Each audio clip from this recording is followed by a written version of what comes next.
Voy a cerrar mi ventana.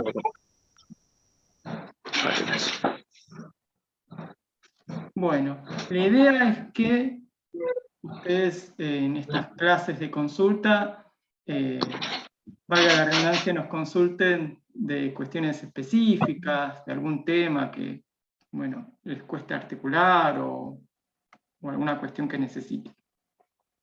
Ya empiezan ahí por el chat. Ah, no, es una apreciación. Si quieren desmutearse o de manera ordenada, pueden hacerlo y consultarnos, así se hace más ameno. Yo quisiera que hablemos un poco sobre las psicosis ordinarias. Me interesa el tema como para poder comparar, más allá de lo obvio, ¿no? Digo, cómo una psicosis se puede desencadenar o no, y cómo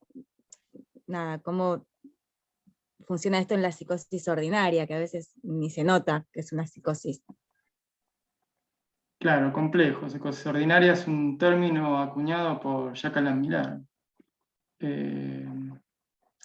Depende, la cátedra, supongo que estás en Napastec, porque creo que Napastec, si no me equivoco, lo desarrolla más que Shefman, ¿no? Mati, ¿tú qué estás? Sí, Sí, Naparsec. Napastec tiene una particularidad que, tomando la diacronía típica de la psicosis, al menos no puntualiza mucho en lo que sí se puntualiza en la otra cátedra, que es el desencadenamiento de la estructura psicótica, sino que se habla del periodo prepsicótico y el desencadenamiento en sí cuando el otro toma la iniciativa, ¿no? Cuando ya viene el delirio, podemos tomar el ejemplo de Schreber, el delirio persecutorio sexual, ¿no? Pero la psicosis ordinaria estaría en ese limbo, ¿no? De que todavía no está desencadenada desde el punto de vista de la psicosis franca, ¿no? El desencadenamiento clínico.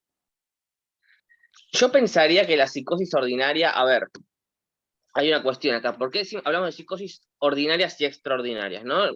Una psicosis extraordinaria, ¿no? En los términos que se plantea en el mundo más lacaniano, si se quiere, o que propone Jacques Alain Miller, las psicosis extraordinarias son las psicosis, por ejemplo, las de Schreber, ¿no? Una psicosis desencadenada donde justamente lo que es producción psicótica, ¿no? Hay delirio, hay alucinación, hay una explicación, una organización respecto de un saber delirante al respecto de esa alucinación, ¿no? O de aquello que se manifiesta en un orden alucinatorio, pero, acá yo estoy mezclando varias cuestiones que tienen que ver con cuestiones típicas de la psicosis, las esquizofrenias, las paranoias, no me voy a meter tanto con eso. ¿Qué es una psicosis ordinaria? Es una psicosis que, decía César, no ha desencadenado, y capaz no desencadene nunca, ¿no? Una psicosis ordinaria es justamente eso, es una psicosis que podemos delimitarla como estructura psicótica a partir de qué? A partir de fenómenos muy precisos, como por ejemplo es el caso de Joyce, que nunca desencadenó una psicosis. Acá se pregunta, no si Joyce era psicótico, sino si estaba loco, ¿no?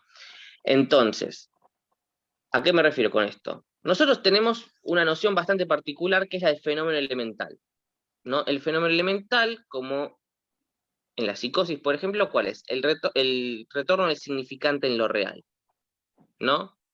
El significante en lo real puede referir, por ejemplo, a la autorreferencia típica de la paranoia, a la significación personal, a los fenómenos de franja, que ya igual se pueden ver en estados más presicóticos, es cuando más abundan.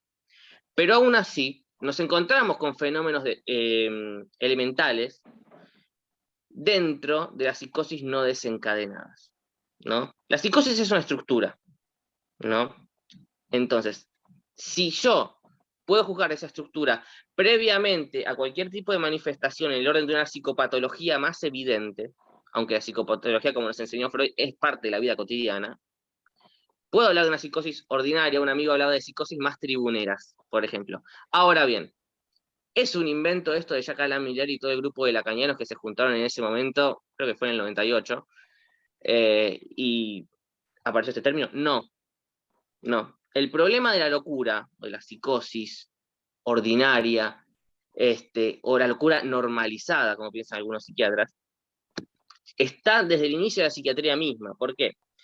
En la década de 1840, un psiquiatra francés llamado Ulysse Trélat, no lo tienen que saber esto, pero eso es importante, igual como conocimiento general, escribió un libro que se llama La locura lúcida, ¿no? Y se encontraba con locos, con personas que manifestaban cierta fenomenología psicótica, pero eran personas que se envolvían lo más bien en la vida cotidiana. Eugene Bleuler, cuando describe el cuadro de las esquizofrenias, la gran parte de los enfermos que tiene que tratar o que buscar alguna rúbrica para ponerlos en el orden de la esquizofrenia son esquizofrénicos latentes, que no están en los manicomios, ¿no? ¿Qué pasa? ¿Por qué tenemos esta categoría de psicosis ordinaria? Porque a veces nosotros, quizás la psiquiatría y la psicopatología terminan siendo más discursos de poder que científicos, y consecuentemente una y la otra al mismo tiempo, en los que pensamos que al loco hay que encerrarlo, o que el loco está ahí, no sé, dando brincos creyendo que es Dios o Napoleón. Y no necesariamente es así, ¿no? Hay locuras, hay psicosis que están muy bien estructuradas en función de su propio delirio o de una ideación bastante particular, y no por eso significa que están desencadenadas. Y a eso se eligió llamarlo, por ejemplo, psicosis ordinarias, ¿no? Es una Claro, las lectura... extraordinarias tienen más que ver con, bueno, el caso Sí, más Schreber, por ejemplar es ejemplo. Schreber, metáfora delirante, que tiene un orden Pero de ojo, hierro. ojo, ahí está la cuestión. Yo les diría que es más Schreber. Schreber, yo les diría en algún punto, armó una suerte de psicosis ordinaria hacia el final, salvo que, bueno, sacó las memorias, ¿no? Pero Schreber, esto lo describe el doctor Weber, que fue el que lo atendió en el asilo de Sonnenstein a Daniel Paul Schreber.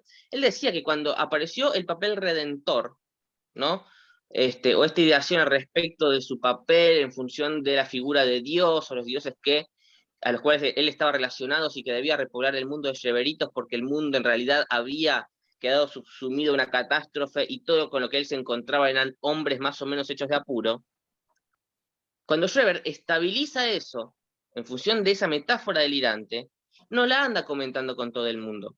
Él era un paciente de asilo de Sonnenstein que en algún momento iba y se sentaba en la mesa con el director del hospital, comía con la familia, hablaba de un montón de cosas, era un tipo culto, se mostraba interesado por varias cuestiones, pero tenía un ámbito de su vida mucho más reservado a quizás, no sé, por ejemplo, producirse, ponerse alhajas, vestirse como mujer en algún punto, mirarse a un espejo, contemplarse por un momento, esperar la venida de Dios, que asintóticamente vendría y se cumpliría todo lo que él pregonaba con su delirio, más luego se cambiaba y se iba a dormir. Y con eso le alcanzaba. Y luego escribió las memorias, ¿no?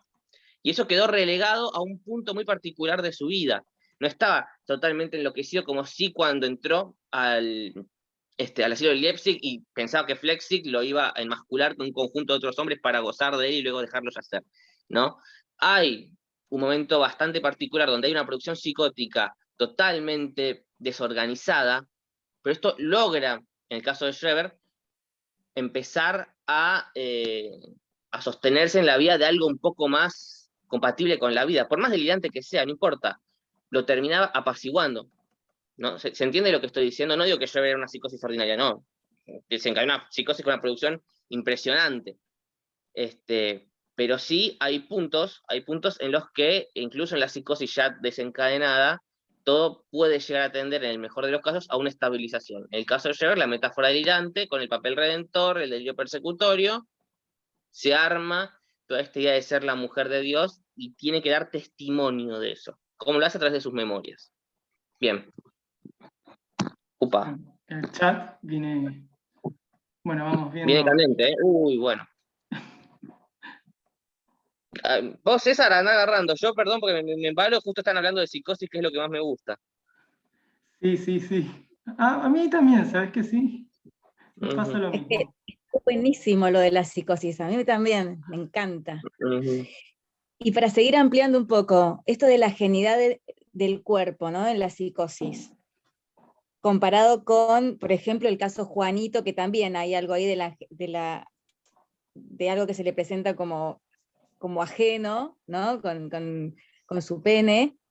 ¿Cómo se podría como articular esto, si lo tuviésemos que comparar? Perdón, ¿cómo era la pregunta? Claro, viste que en la psicosis hay cierta genialidad del cuerpo, ¿no? Hay como algo que se impone desde afuera, comparado con el caso Juanito, que también hay algo de la genialidad en su cuerpo, ¿no? Cuando se encuentra con su pene que se mueve solo y que no lo manda.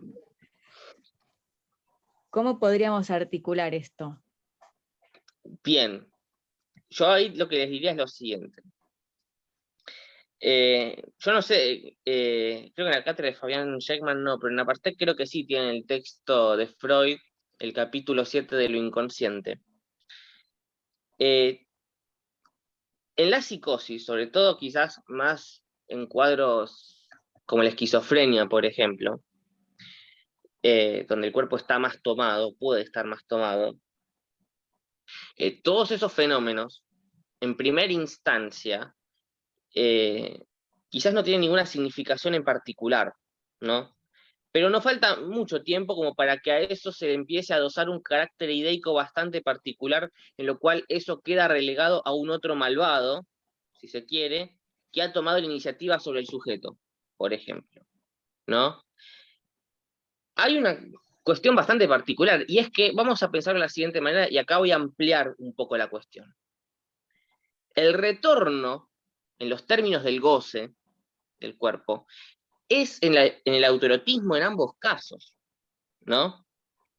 Si se quiere, porque no deja de ser un cuerpo disgregado. A Juanito le cuesta integrar eso en el orden de una experiencia más o menos transmisible, decir, me pasa esto. Pero no tarda mucho tiempo en armarlo en los dibujos, en tener esta curiosidad sobre el hace pipí de cada una de las personas, ¿no? ¿Qué va pasando con esto? Se va metaforizando, se va desplazando, ¿no? Hay un orden de lenguaje que permite que eso se tome en los términos de un desplazamiento por la curiosidad sexual, ¿no? Y convengamos que también que es un niño en este punto.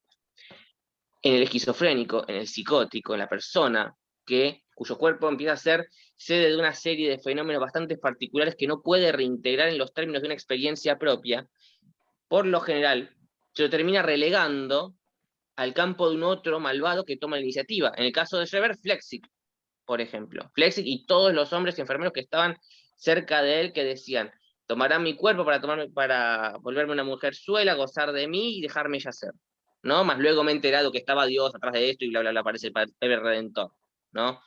Esto me toma un poco de lo que dice Freud, pero más o menos se entiende esta diferencia fundamental. En la neurosis, la operación de la metáfora paterna permite que los significantes, la materialidad simbólica de la cual nos podemos servir para dar cuenta de una experiencia del mundo, de la realidad, más o menos compartida, significa que las significaciones producto de eso producen desplazamientos. Una significación puede remitir a otra y el niño puede preguntar. Y ya no es mi hace pipí, puede ser el de la jirafa, puede ser el de mi papá, el de mi mamá, el de las cosas inanimadas, ¿no? Distinto, por ejemplo, esto ya es, no hay que hacer esto, pero por ejemplo, que Juanito haya armado un delirio, ¿no? Un delirio en el sentido de, mi padre me va a cortar el pito y me lo va a cortar, y todo eso que se armaba en la lógica de la fantasía edípica, el padre ya no es algo que lo organiza, sino que lo persigue. No son pocas las psicosis infantiles que a veces terminan teniendo esta particularidad. No importa, no importa. Pero, ¿se entiende más o menos lo que estoy tratando de decir con esto? Sí, perfecto. ¿Oh? Bien. Sí, claro. A ver, preguntas por el chat. En el caso de Schreber es bastante claro ubicar el delirio persecutorio paranoico, pero me cuesta ubicar en qué partes puede ver la demencia, ¿no? Bueno, supongo que te referís a la demencia precoz. Bueno, demencia precoz es un término que utiliza Kraepelin. Bloiler habla de esquizofrenia y Freud le gusta el término parafrenia, ¿no? Igual tiene alguna cuestión de que a veces nombra demencia precoz, pero él llega a decir que, bueno, el término no es tan importante en algún momento. Bueno, en los ejemplos de Schreber podemos ver, por ejemplo, el crujido en la pared, ¿no? O también pienso en el canto del alarido, ¿no? Esos son ejemplos de que dan cuenta de la cuestión más esquizofrénica en el caso de Schreber, ¿no? Tengan en cuenta que el diagnóstico de Schreber para Freud, ¿cuál es el diagnóstico? Esto es esencial. Demencia paranoide. Sí. ¿Por qué es demencia paranoide? A ver, construyámoslo entre todos. Así practicando un poco también para lo que sería el final.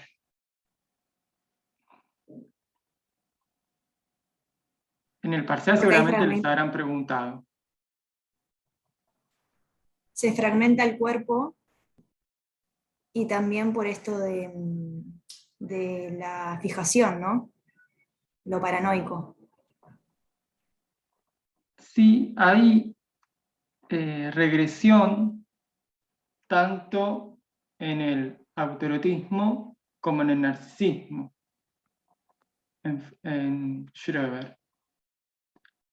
Y Freud con esto plantea un tipo clínico único para lo que sería la psicosis, porque para Kraepelin esto no puede ser así. Para Kraepelin o se es un demente precoz o se es un paranoico. No son tipos clínicos que puedan coexistir, ¿no? Esto también está bueno para poder articular con psiquiatría clásica. Perdón, un comentario al respecto de esto que dice César. Hay dos cuestiones. Tanto Bleuler como Freud pertenecen a un paradigma distinto, si se quiere, aunque Freud no era psiquiatra, ¿no? Pero de lo que es la psiquiatría clásica, que entra el grupo de lo que el anterior llamó las grandes estructuras psicopatológicas, ¿no? Kraepelin forma parte más de lo que sería el segundo paradigma con las enfermedades mentales con una precisión descriptiva muy particular, ¿no? Es verdad, la paranoia y la demencia precoz no pueden cohabitar, pero sí Kraepelin en su sexta edición del Tratado de Psiquiatría, habló de la forma paranoide de la demencia precoz. Él aisló tres formas particulares de la demencia precoz bastante particulares, que son la forma paranoide, la epifrénica y la catatónica. Entonces, aún así, ¿cuáles son los síntomas basales de la demencia precoz para Kraepelin? Esto es importante. El trastorno de la afectividad y de la voluntad. Freud no se puede hacer el boludo con esto. Y lo va a entender en los términos de su propia teoría, que ¿cuál es? La teoría libidinal, que maneja en ese momento de su obra cuando lo empieza a tomar el caso de Schreber. Y es, el trastorno de la afectividad y de la voluntad implica un replegamiento libidinal sobre el yo sin mediación de la fantasía, sin mediación de aquellos objetos que están organizados en los términos de la vida psíquica, de la fantasía propiamente dicha, y es un embate de la libido que vuelve sobre el yo y se proyecta sobre el mismo, o más aún, a los puntos previos de la formación del yo, que puede ser el autoerotismo mismo. Entonces, acá yo estoy mezclando un poco las cosas entre Kraepelin y Freud, porque a lo que describió Kraepelin le estoy dando una explicación psicopatológica en los términos de las hipótesis de Freud, cosa que no hay que hacer porque estoy mezclando autores.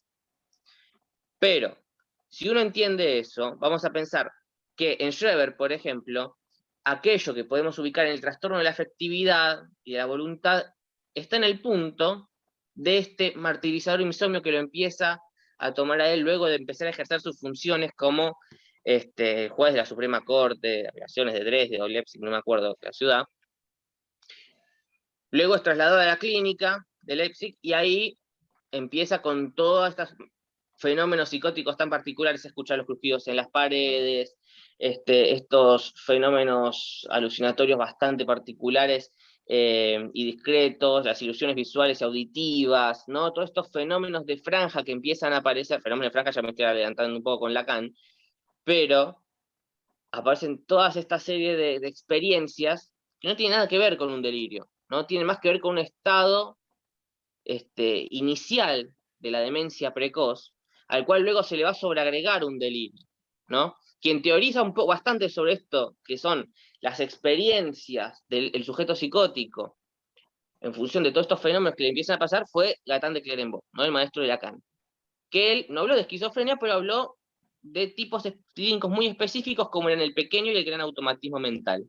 Un primer de Clerambault habló del pequeño automatismo mental como algo que era anideico, que se instalaba dentro de la experiencia propia de una persona, en términos más interno, y que luego de ahí se va expandiendo, anídico dije, asensorial, que no tiene nada que ver con los órganos de los sentidos, y totalmente desligado de afecto o de contenido ideico, ¿no?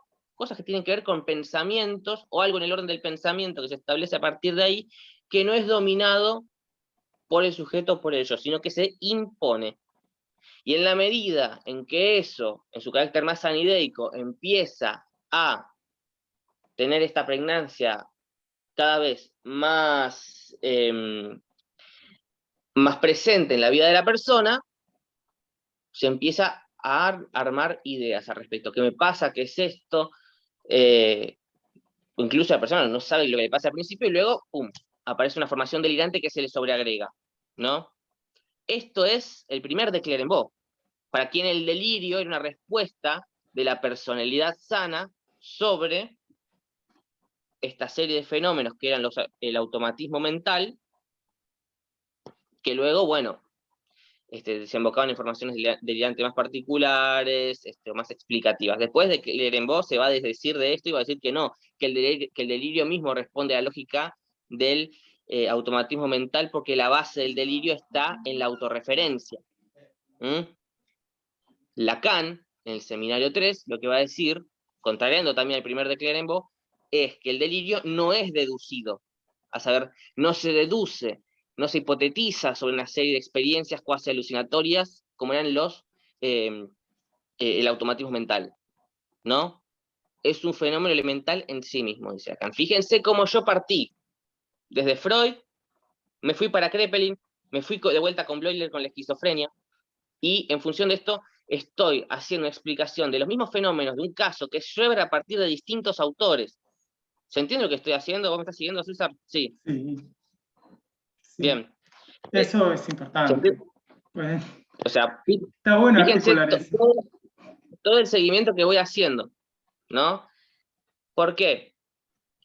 Porque estas cosas bastante particulares las podemos llamar de mil maneras en función de los autores que vayamos trabajando, ¿no? Y cómo van armando sus propias hipótesis. Yo puedo hablar de parafrenia, desde Freud o desde Kraepelin, en la octava edición de su tratado, aunque Kraepelin no está de acuerdo con Freud en llamar parafrenia a casos como el de Schreber. Para Kraepelin sería una demencia precoz propiamente dicha, para Bleuler sería una esquizofrenia, para Ballet sería una psicosis alucinatoria crónica, para de Clerenbaugh habría que ubicar esa psicosis basada en automatismos más particulares, ¿no?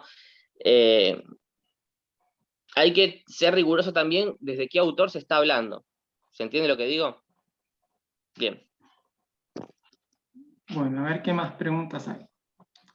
Perdón, chicos, una consulta. Recién hablaban, si nos llegan a preguntar el diagnóstico en Schreber, ¿no? Y todos respondieron demencia paranoide. ¿Qué tenemos que explicar desde el polo parafrénico y el polo paranoico? ¿Qué es lo que deberíamos decir? No, Lo que deberían decir es justamente tomar el polo paranoico de lo que es la construcción del delirio de Schreber y cómo se sostiene en el tiempo, y en lo que es el polo de la demencia precoz o más esquizofrénico es lo que se aparece al inicio de la enfermedad, ¿no? Lo que Kraepelin llamó trastorno de la afectividad y de la voluntad, el martirizador insomnio, el crujido en las paredes, las ilusiones visuales y auditivas, Claro. los fenómenos en el cuerpo, ¿no? Es una conjunción de cosas, no es una paranoia fija, aunque haya un delirio muy bien establecido, sobre todo a nivel de lo que después Lacan llamó metáfora delirante. Lacan llamó metáfora delirante. Para Freud hay delirio, ¿no? Freud distingue el papel de lo que es el delirio persecutorio y el papel redentor, pero no habla de metáfora delirante, ¿no? Punto ahora número sí. 1. Pero ¿se Va, entiende más o ahora menos sí. esa distinción? Sí, ahora sí. No lo Bien. estaba agarrando bien, no lo estaba entendiendo. Bien, ahora sí. Listo. Gracias. Es importante sí que tengan en cuenta bien cada autor, desde qué lugar habla cada autor, para no mezclarse. Sí, pues no es lo mismo Freud, Lacan, Kraepelin, Bleuler y demás. Bueno, Una pregunta. sí.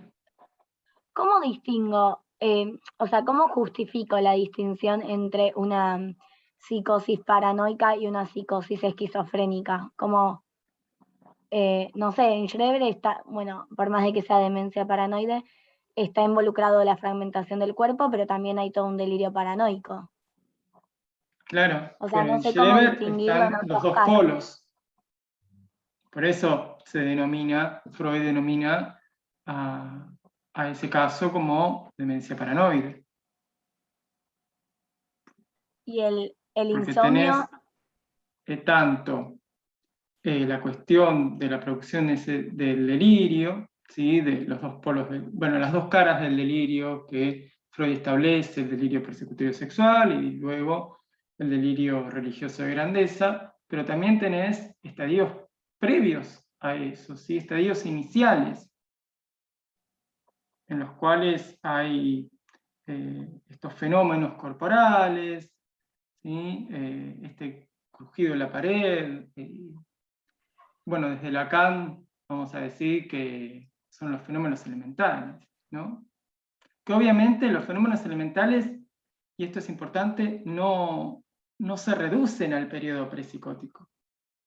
Pueden aparecer una vez desencadenada la psicosis franca, ¿no? Con el delirio, ¿sí? Tanto en su papel como redentor como persecutorio, ¿sí? Esto también es importante aclarar. No es que los fenómenos elementales solamente los vamos a encontrar en el periodo prepsicótico.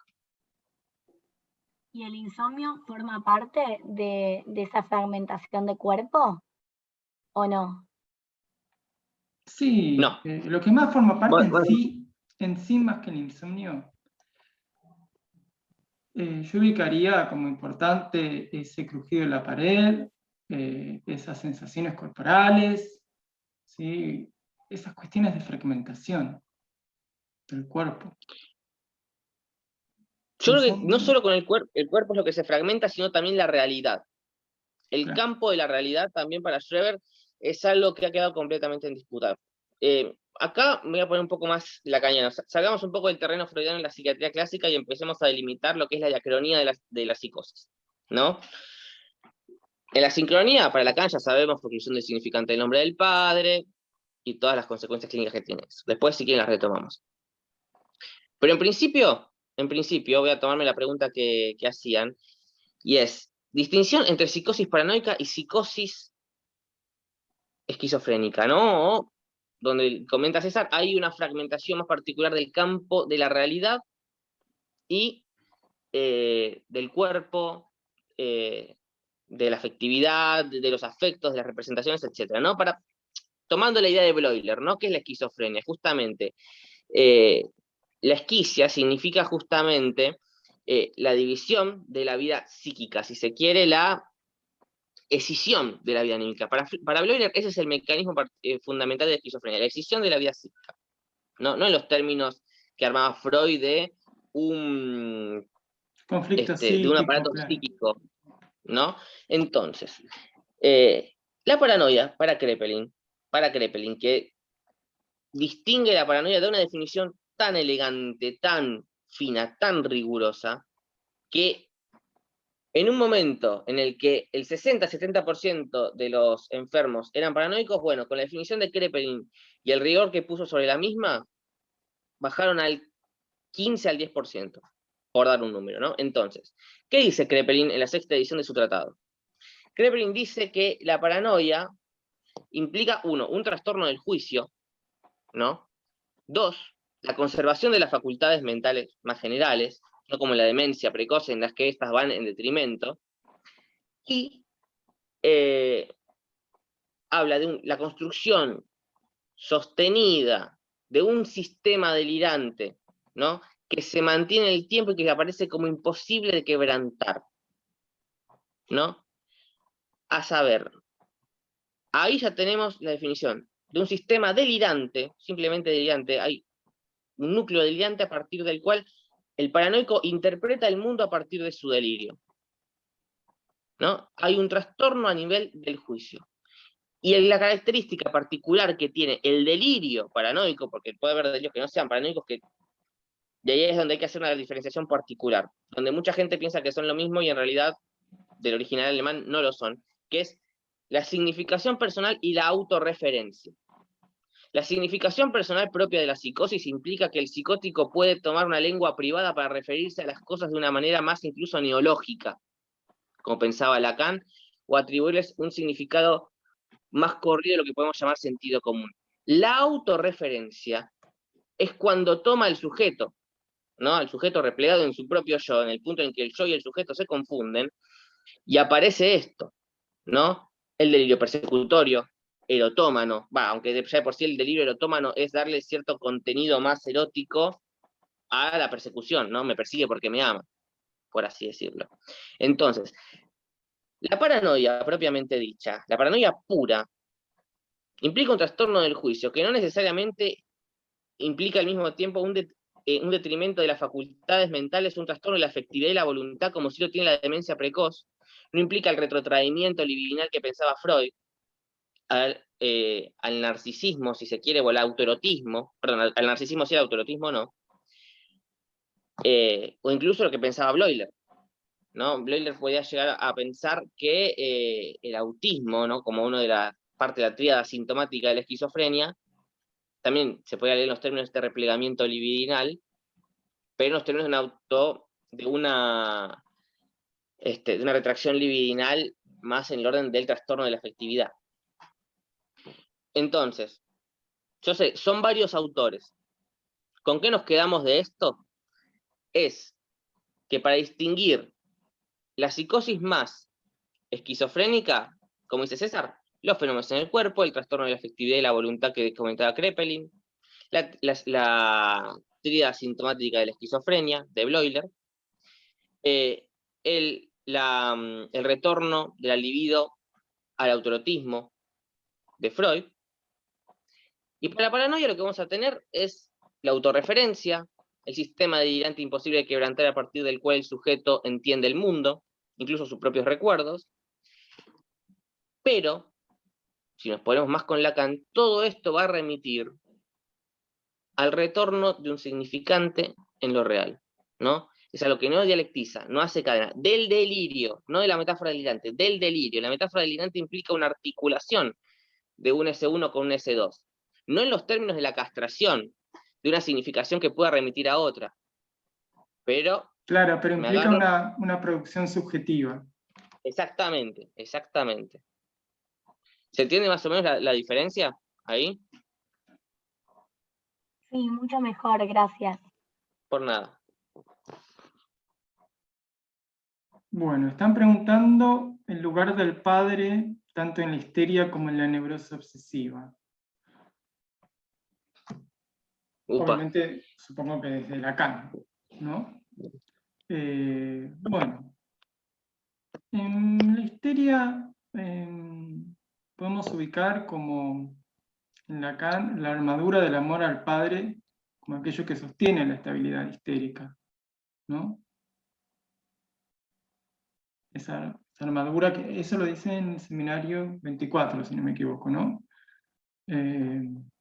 Luego, la neurosis obsesiva, bueno, podemos ubicar al padre muerto en lugar del hombre y las ratas. ¿Recuerdan el padre del hombre y las ratas, el caso del hombre y las ratas? Un padre no deseante, ¿no? Un padre que está en deuda de dinero y deuda de amor.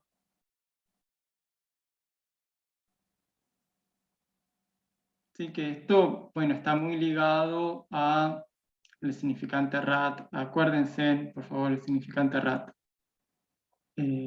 que trae toda la consideración original del sujeto para Lacan. Rat, que se desprende heiraten, Stilraten, ¿sí?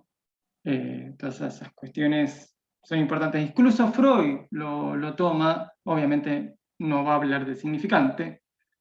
Freud va a hablar que rat es una palabra estimuladora de complejo, ¿no? Que toca lugares hiperestésicos de su inconsciente, ¿no? Eso podemos tomarlo también para el hombre y las ratas. Pero el lugar del padre es el padre muerto. la neurosis obsesiva, el padre no deseante. Estructuralmente todos están regidos por el padre muerto, ¿no? Que es el padre de la horda primitiva de Totem y Tabú, porque es el nombre del padre. Si tomamos el hombre y las ratas, yo estoy de acuerdo con César, pero agrego una cuestión más.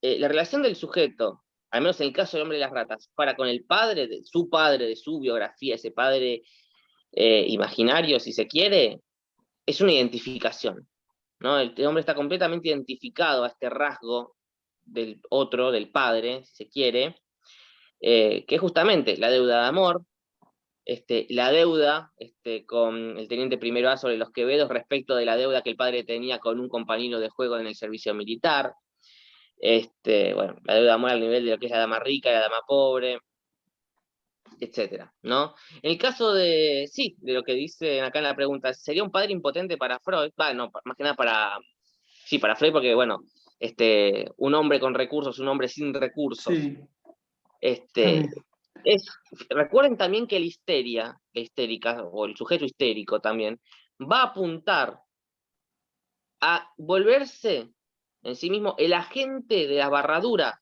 del otro, ¿no? A veces se dice de la castración del otro. Yo, agarrando un poco más de la acá en el seminario 4, me gusta pensar que la histérica se vuelve el agente de la frustración del otro. Esa barradura se tiene que leer quizás más en los términos de la frustración, porque si lo pensamos más en los términos de la castración, ya ahí es asumir que yo me tengo que volver la gente de la propia falta a nivel de lo simbólico, porque en realidad no falta nada, y antes de ayudarme en eso ya me angustié, porque la falta de la falta implica el encuentro con el punto de vacío, que es, nada, un encuentro a nivel de lo real que en la neurosis se traduce como angustia. Perdón si hablo demasiado rápido, pero bueno, es como para ir teniendo esta cuestión más clara, porque si yo tengo que pensar, repasando un poco lo que es la pregunta, a nivel del padre, en la neurosis obsesiva es un padre al cual el sujeto queda identificado, un rasgo de ese otro, que es el padre. En la histeria no.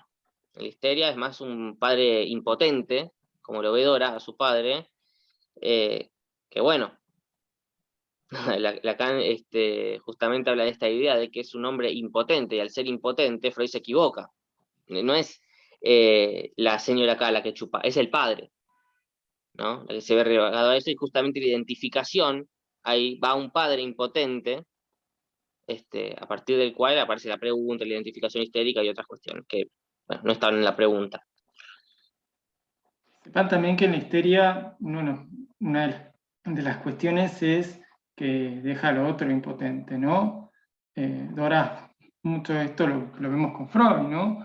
Bueno, los casos típicos de histeria, ¿no? Te cuenta todas sus cuestiones, pero con eso no se puede hacer nada, ¿no? Como le cuenta eso al Pepe.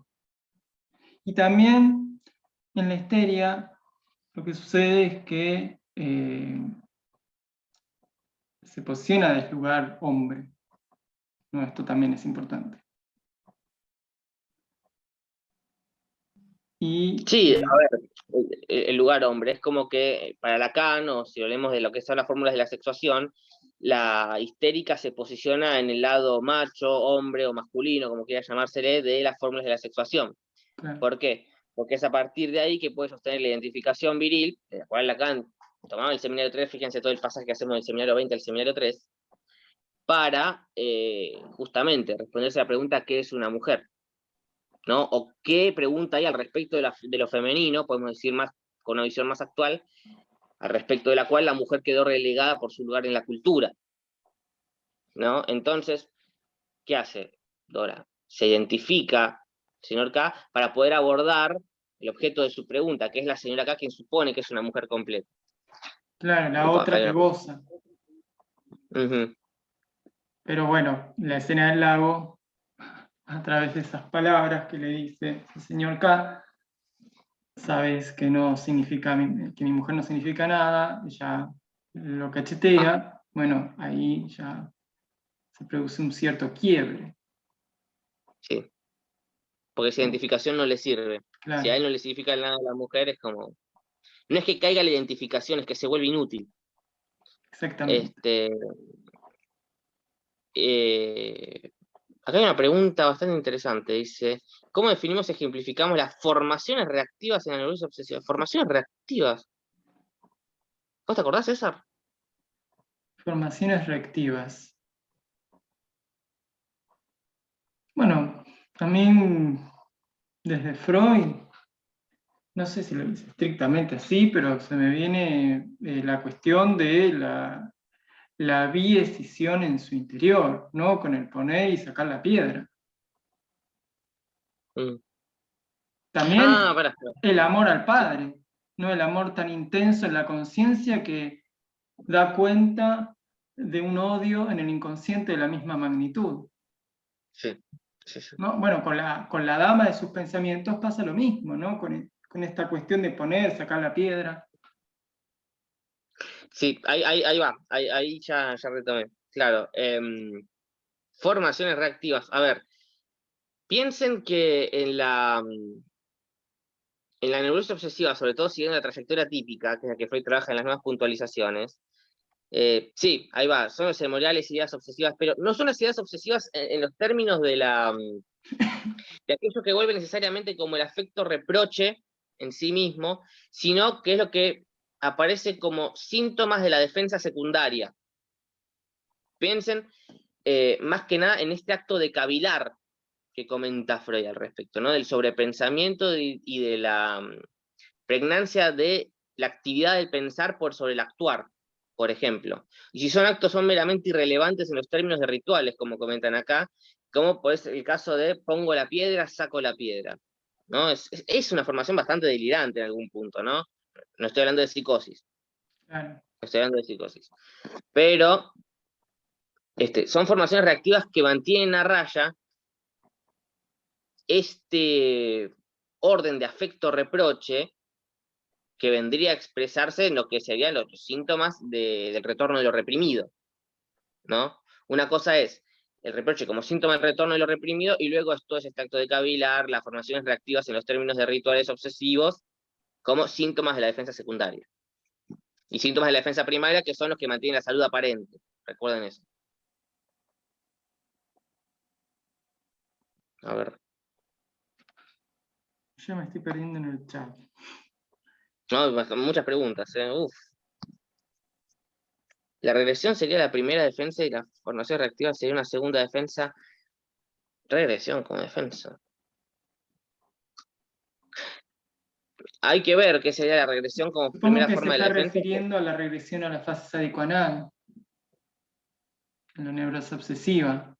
Sí, pero ahí ya tendríamos más el componente del síntoma del retorno de lo reprimido, me Claro. parece a mí. Porque el síntoma, propiamente dicho, o sea, el síntoma tiene dos caras, ¿no? Uno como formación del inconsciente, en tanto expresa ese saber no sabido, y por otro también implica cierto orden de fracaso de la represión, porque en la medida que se vuelve transmisible, ya hay un intento de elaboración de decir, bueno, mantengo esto por fuera del yo, pero por el otro lado, el conflicto se vuelve manifiesto. No en su contenido, pero sí en su dificultad.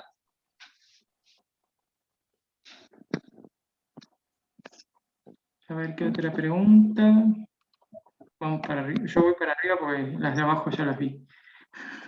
A ver.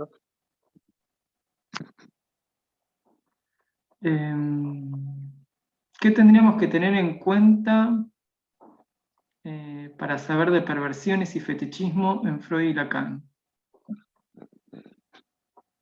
Amplia la pregunta.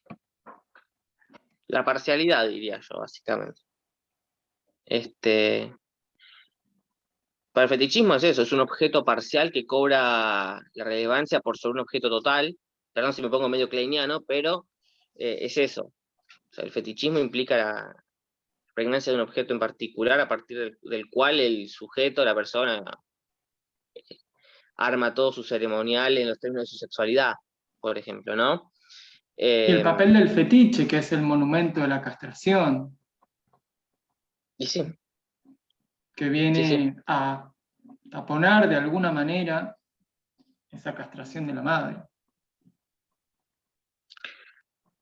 Y de perversión, a ver, acá hay una gran cuestión. Para Freud, perversa es toda la sexualidad humana, ¿no? En esa época, o sea, Freud se la agarra con todos en algún punto y le quiere pelear la parafrenia y la demencia precoz a Kraepelin, y también le quiere pelear en algún punto la idea de perversión por sobre la idea de aberración, de la que hablaba, por ejemplo, Krafft-Ebing, ¿no? Que escribió un libro, un tratado que se llamó Psicopatía Sexualis, que habla un poco de lo que es, habla bastante, de hecho es como la obra particular, la obra fundamental sobre la psicopatología de la sexualidad, del fetichismo, etcétera, en la que Freud dice, no, hay un rasgo perverso de la sexualidad humana en la que se queda por completo por fuera del fin de la reproducción o del encuentro de las gametas, que son las células de intercambio sexual, por así decirlo, aunque yo no sé si Freud llegó a entender eso, sino al menos de lo que son los genitales,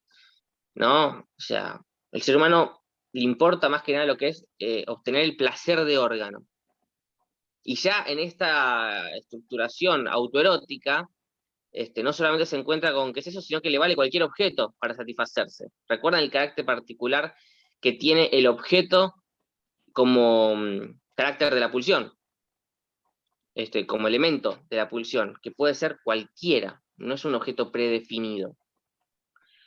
Entonces, con lo que Freud va a encontrar es que en la medida en que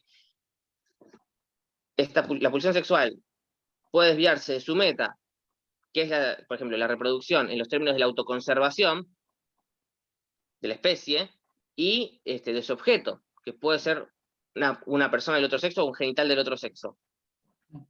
Ya ahí entramos en el orden de la perversión, y la sexualidad humana es perversa por definición para Freud en ese punto. Para Lacan, la perversión implica no solamente algo que puede estar relacionado con el orden de la sexualidad, pero sí es importante pensarlo en los términos no solamente de una estructura clínica, sino también de un posicionamiento subjetivo bastante particular. ¿Por qué? Porque el perverso, distinto de lo que dice Freud, es un sujeto que no tiene problema en advenir a ser el objeto instrumento del goce del otro, ¿no? Fabián Sheckman tiene esta idea, o al menos me acuerdo que lo transmitían los teóricos, y era que si el obsesivo es un fiel creyente, ¿no?, en la unicidad, en la completud del otro, el perverso es un cruzado. Va como los cruzados gritando a pelear contra los islamitas por el goce de Dios, si se quiere, ¿no? Que era lo que decían los cruzados, por el goce de Dios, por el goce del otro. Y lo hace sin angustia, en algún punto. No se le revela nada en el orden de un vacío al perverso por eso. En todo caso, repito, es la posición subjetiva que no tiene problema en advenir a ser el objeto instrumento del goce del otro, ¿no? Que lo completa, que le devuelve esa sustancia episódica que va a completar al otro a nivel de la mirada, de la voz, ¿no? Puede ser un exhibicionista, ¿no?, que obtura todo a nivel de la mirada, perdón, que obtura todo a nivel de lo que puede ser la voz, también convirtiéndose en un masoquista que a su víctima le hace gritar, ¿no? Es eso, es quien devuelve al otro ese objeto que le falta para ser completo. Esas sustancias episódicas que hablaba Lacan, las dos freudianas, la oral, la anal, la invocante, que es la voz, y la escópica, que es la mirada. Para pensarlo de la siguiente manera, más la invocante a nivel de lo que es el exhibicionismo, el voyeurismo, a nivel de lo que es la voz, el sádico y el masoquista, con los gritos de por medio, si se quiere. Por También ejemplo, ¿no? estaba Es una ficción. Sí. la cuestión del falo, distinguir falo imaginario, falo real, falo ¿Vos decís que da simbólico. falta acá? Sí, para la cuestión de la función del velo, ¿no? Para esa distinción me parece que... No, Sí. al menos que la tengan Pero en igual, cuenta, yo no sé si para nombrarla, pero sí tener en cuenta que a veces se confunde esta cuestión. pero voy a hacer una pregunta. Acá está la persona que pidió una explicación, una somera explicación del grafo del deseo en el grupo. Me parece que no. ¿Te mandó un audio? No, sí, yo después le contesté con un audio, sí, creo que sí. Sí, Te vos mandé un contestaste audio con 2 audios. de una chica que decía lo que le tomaron. Sí. Sí, A ver, soy yo. a ver, una cuestión. Esto que van a rendir ustedes es un final de psicopatología, no es un final de escuela francesa. ¿Mm? Es raro que les pregunten por el grafo del deseo, es raro que le pregunten, o sea, lo que César puede hacer en todo caso es hacer una distinción entre falo imaginario y falo simbólico para que la tengan en cuenta. Nadie les va a preguntar por eso, ¿no? Porque es ir a meterse a cuestiones muy, muy precisas en la enseñanza de Lacan. Si quieren la vemos, pero ustedes tienen que rendir un final. En todo caso, sí que puede ser. Y sí, es raro. Yo creo que mi opinión personal, y encima se está quedando grabado, pero ya como el nivel de que me chupe todo un huevo, para mí el docente que le preguntó eso se confundió. Yo creo que en vez de decir grafo quiso decir esquema L. Es muy raro Claro. que pensemos por un caso de psicosis pensar el grafo del deseo. El grafo del deseo queda completamente desarticulado, porque lo que permite justamente que haya un seguimiento de la cadena significante es la función de la castración, Sí. que en la psicosis no la hay. O lo que haga sus veces, en todo caso, pero nada. Me llama la atención eso. Grafo del deseo. No tiene ningún video en que se los explique nada. O sea, no nosotros, les pregunto por la cátedra, si la cátedra Claro. les... Yo el año pasado pasé unos videos, pero para que lo tengan en cuenta, pero no para que lo Tenemos uno, puntualicen tanto. pero no lo explican. O sea, solo nos muestran como para que veamos la gesta, digamos. No lo explican. Raro que se tome el grafo del deseo. O que se haga una pregunta de grafo del deseo, porque Esquema es L un... sí, obviamente que Esquema entendería L que sí, sí, esquema L sí, pero que eso, grafo obvio. del deseo, ni el esquema R, ni el esquema I para leer el caso Schreber, o sea, que tendría mucho más sentido. Claro. No está. Ninguno de esos esquemas se ven. O sea, esquema L sí lo ven. Esquema R e I no, el grafo del deseo tampoco. Los de Jackman capaz los nudos, pero ni siquiera los toman en los finales. ¿Qué Sí, más que es nudos raro. parecen tener? Es raro Sí, que es raro. Es extraña la pregunta.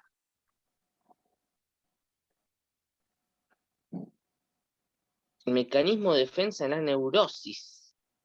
Acá no habla de mecanismo de defensa. O sea, lo que sería el mecanismo específico de la neurosis, que sería la Verdrängung, que es la represión, ¿no? De la cual ya hablaba Freud. sí. No hay un mecanismo de defensa para Lacan. O sea, eso implica una teorización de carácter más psicoanalítico, psicodinámico, que tiene que ver con la defensa o la represión en los términos de Freud. Y la posición de deseo insatisfecho e imposible justamente son posiciones subjetivas que se ven más del lado del fantasma que del mecanismo específico de la formación de síntomas. ¿Cómo se evidencia en la neurosis la significación fálica? Ah, ¿la querés agarrar vos esa, César? La significación fálica. Bueno, desde la neurosis obviamente se expresa de que tenemos que diferenciar psicosis de neurosis. En psicosis sabemos que la forclusión en nombre del padre, ¿sí? no llegamos al resultado de la significación fálica. En la neurosis, obviamente que sí, pero va a depender también del cuadro clínico, ¿no? De cómo podamos decir si el deseo, la orientación del deseo en la histeria está insatisfecho, ¿sí? Por esta cuestión de que la otra, en el caso el otro, o si tomamos ahora, vamos a decir la otra, es la que goza, es aquella que tiene todo el goce completo, en el fantasma de Dobra, ¿no? ¿Sí? Obviamente. Y que lo digo así porque también, como dice Mati, me importa un bledo y me gusta decirlo de esta manera. En la histérica llegó tarde al reparto de falos, ¿no? Como así decirlo. Había para todos y ella, ¿dónde está mi falo, no? Esa sería la cuestión más histérica desde el lugar. Y en la neurosis polémico. No, igual lo charlé mucho con un docente cuando la cursé, esta cuestión. Y polémico, pero está bueno. La cuestión de la neurosis obsesiva, vamos a ver que el deseo se torna imposible, ¿no? Por esta cuestión de la procrastinación, por esta cuestión del hombre de las ratas en la no decisión, ¿no? Esta cuestión que existe. Me quedo con la chica pobre, con la chica rica, ¿no? Y el resultado, ¿cuál es? Se enferma, prefiere no decidir. Obviamente esto no es deliberado, pero esta cuestión de estos dos bandos en pugna que coexisten. Y el deseo se vuelve imposible porque es también deseo del otro, deseo de otro, ¿no? Sí, eso ya es una fórmula más general para todo lo que es la Claro, neurosis. la neurosis, El deseo claro. como deseo del otro, y que luego, acá esta es una formulita que les voy regalando, que en la neurosis, si se quiere, el deseo del sujeto, humano neurótico, por así decirlo, no es que los psicóticos no sean humanos, sino que Sí, estoy parafraseando un poco la polémico forma. eso. No, sí, pero no significa que no estoy hablando de la psicosis, sino que justamente lo digo a Lacan parafraseando un poco a Koyev, que parafraseaba a Hegel, ¿no? Diciendo que el deseo del hombre, que es un deseo de una pura negatividad, que es un deseo de otro deseo. ¿Y de quién es ese otro deseo? Deseo del otro. Si yo deseo el deseo del otro es porque yo me ubico como objeto de ese deseo.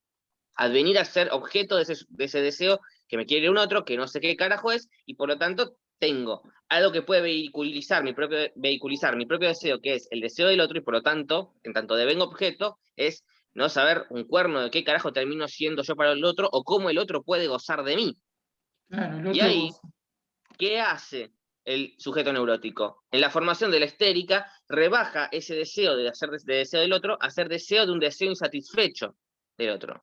En la neurosis obsesiva queda rebajado a ser deseo de la demanda del otro, ¿no? Se reduce el Y ahí deseo de la tenemos, demanda, claro. exactamente. Entonces lo que tenemos es a la histérica, o al sujeto histérico, tratando, en todo caso, de barrar a ese otro, volverse la gente de la frustración del otro, en tanto, ay, eso no me gustó tanto, el otro día me llevaron a comer un lugar mejor que este, la película a la que me invitaste no estuvo tan buena, la verdad que mi ex le caía mejor a mi familia, y así, El vecino ¿no? tiene los mejores regalos, ¿viste? El vecino me da mejores regalos, o qué sé yo, o mi mejor amiga me entiende mejor, y así, ¿no? Y el obsesivo, que es a dónde querés ir a comer, te lleva a ver una película, vamos a ver todo esto que parece medio una comedia de los sexos, pueden meter a cualquier persona, de cualquier sexo, de cualquier posición sexual, en cualquiera de las dos, ¿no? Es un gaje del oficio bastante feo que nos tenemos que sacar los analistas de encima, que es el obsesivo o la histérica, esto ya no corre más.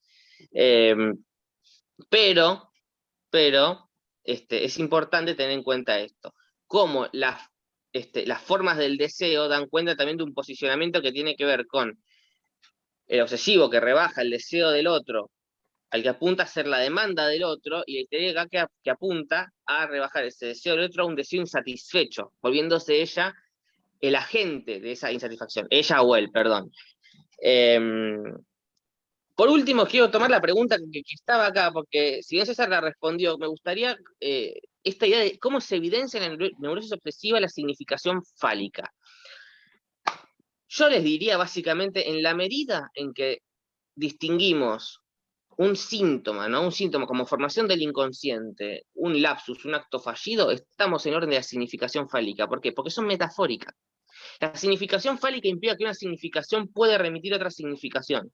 Y así, a diferencia de Schreber, a quien todos estos fenómenos corporales se le imponían en una experiencia totalmente extraña, imposible dar cuenta de ello en un principio y luego se articula a un otro persecutorio, el cual se vuelve eso justamente, un otro persecutorio autorreferente que la tiene con él.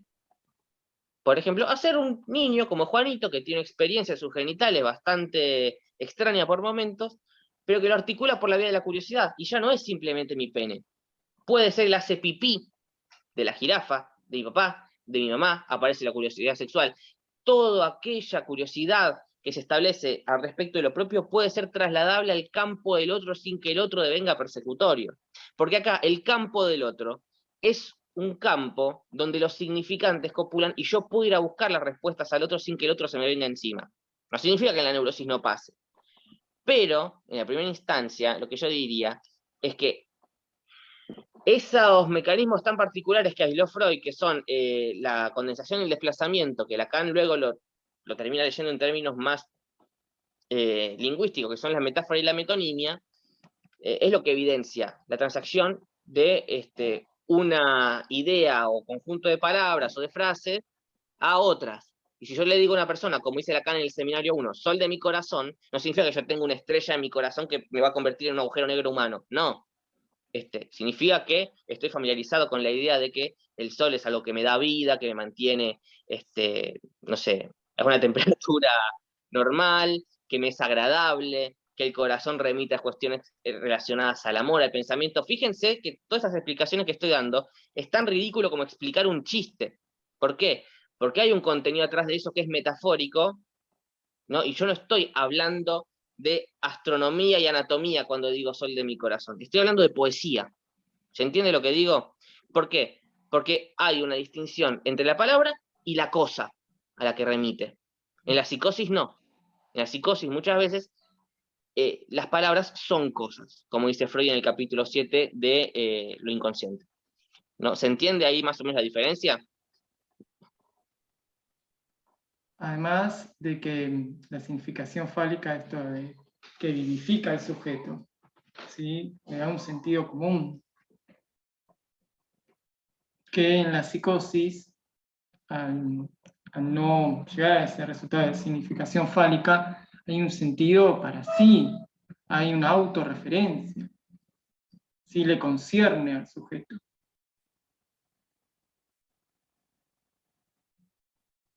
También la diferenciación en la psicosis del decir psicótico y del discurso psicótico, ¿no? Porque el psicótico habla, no podemos decir que no hable, no dialectiza, ¿sí?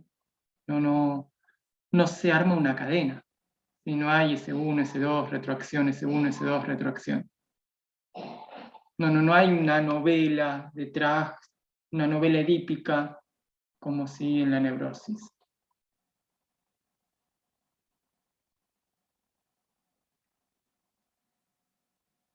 Pues, ¿qué más preguntas? A ver. Me voy arriba, a ver si se me escapó alguna. Hay una última pregunta acá que tenemos que es, a ver. Eva nos pregunta, ¿la estrategia defensiva de la neurosis obsesiva son los rituales, ideas obsesivas, formaciones reactivas? Sí, sería eso en cierto punto, ¿no? Son lo que llama síntomas de la defensa, tanto primaria como secundaria. En la primaria lo que sostiene la salud aparente, antes del retorno de los síntomas del retorno de lo reprimido, y en la secundaria justamente lo que vienen a hacer frente al retorno de lo reprimido, ¿no? Como un relanzamiento de la defensa. Pero sí, estaría bien. Escrúpulos de la conciencia moral también pueden aparecer. Claro, desconfianza de sí mismo, esos síntomas primarios. ¿Qué más, chiques? Perdón, veo que hay muchas dudas al respecto de lo que es neurosis obsesiva, formaciones reactivas, que yo justo no me acordaba de esa palabra, pero ya que me lo refrescaron, sí. Lean el texto Nuevas puntualizaciones sobre las neuropsicosis de defensa de Freud, y lean la trayectoria típica de la neurosis obsesiva. Hay en el canal de Ledi un video que yo subí en que estoy hablando casi todo ese video sobre la trayectoria típica. Lean el texto y si no, vayan a ver el video, o mejor aún, lean el texto con el video. Tal cual. Bueno, ¿qué más?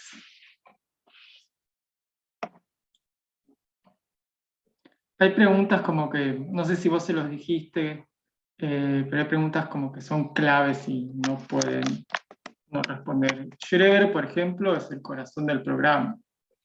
La psicosis es el corazón del programa. Tengan en cuenta muy bien y saber justificar el diagnóstico que Freud hace de Schreber, los tres tiempos de la represión, ¿sí? Son fundamentales. Pero supongo que ya los deben tener bien sabidos, porque en los parciales se pregunta mucho eso. Y en un final puede llegar a preguntarse, y es algo que responder mal a eso es como, no sé, es difícil. Schreber tiene que estar. Schreber tiene que estar. Yo no les digo, sépanse todo el caso Schreber, pero el capítulo 3 del historial de Schreber tiene que estar porque es el mecanismo paranoico, o sea, está ahí. Claro. Y el capítulo 1 estaría bueno que lean del historial de Freud, porque ahí está un poco todo lo que es la diacronía, o al menos la primera parte del capítulo 1, porque sobre todo apenas arranca cuando comenta lo que sería el estado de la prepsicosis, es clave, ¿no? Y además está decir, es una demencia paranoide, es una esquizofrenia, por así decirlo, y está como muy armadito, no todas las psicosis son así, no todas las psicosis son tan diacrónicamente estructuradas o Claro. tan puntillosas, sino que es distinto. Y después, bueno, hay casos que no sé, no creo que se les vayan a tomar ni en pedo, que son, bueno, cuestiones referidas a la melancolía, la manía, que Claro, tienen más un además carácter. Lacan establece una diacronía típica de la psicosis, pero no quiere decir que vayamos a encontrar todos los elementos que Lacan establece en un Sí, no, caso.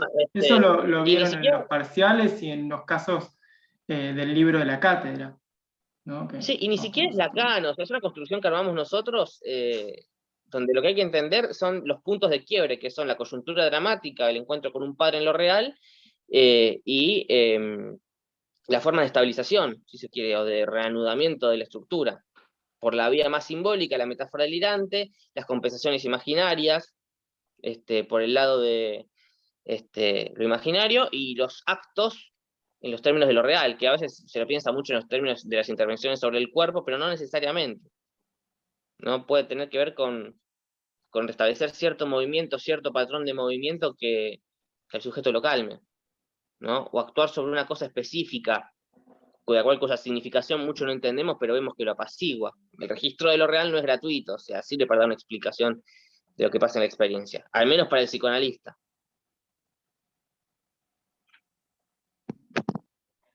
Bueno, ¿alguna pregunta más? Si no,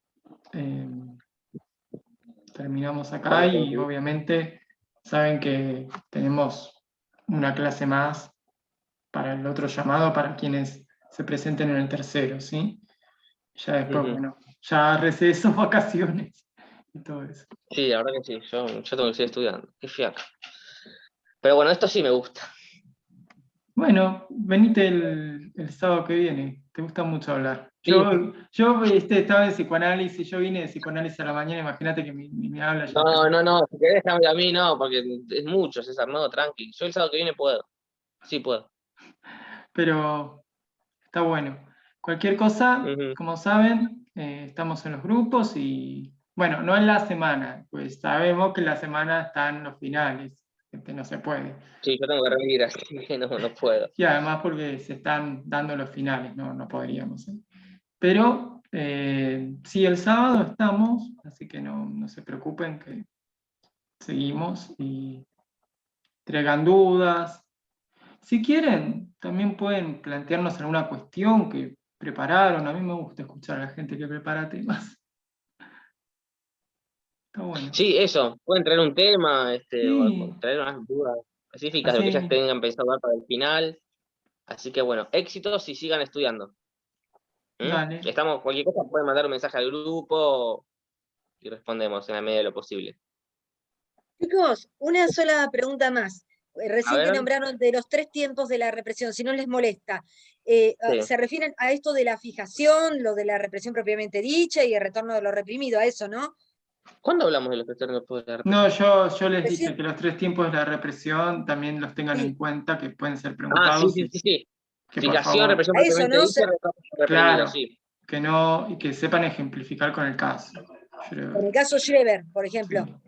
Sí, Muy bien, es gracias, fundamental perdón, eso. pero No, por son favor. tantas cosas de la cabeza que uno tiene, ya me va a explotar en cualquier momento. Tranqui. Gracias. No, por favor. Bueno, Dejamos acá por ahora. Mil gracias, chicos. Muchas gracias, chicos. No, Gracias a de ustedes por nada. estar. Muchas gracias. Bueno, nos vemos. Adiós. Chao. Besitos. Chao, César. Chao.